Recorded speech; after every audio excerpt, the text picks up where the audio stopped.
വിശുദ്ധരുടെ ജപമാല ഭക്തി ഒക്ടോബർ 7. പാപികൾക്കു വേണ്ടി. ജപമാല പാപികളെ മാനസാന്തരപ്പെടുത്തുവാൻ കഴിവുള്ള ഒരു വലിയ ശക്തിയാണ്. വിശുദ്ധ ഡൊമിനിക്. വിചിന്തനം. പാപികളോടുള്ള മാതാവിൻ്റെ അനുകമ്പ ജപമാലയിൽ നിറഞ്ഞു നിൽക്കുന്നു. പാപം ചെയ്തവരെക്കുറിച്ചോർത്ത് ഈശോയുടെ കരുണയ്ക്കായി നമുക്ക് മറിയത്തോടൊപ്പം പ്രാർത്ഥിക്കാം.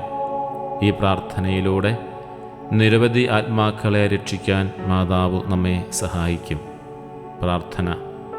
കരുണയുള്ള അമ്മേ, പാപികൾക്കു വേണ്ടി ഞങ്ങളുടെ ജപമാല സ്വീകരിക്കണമേ. മാനസാന്തരപ്പെടാത്ത ആത്മാക്കൾക്ക് അവിടുത്തെ പുത്രൻ്റെ കരുണ നേടി നൽകണമേ. ആമേൻ.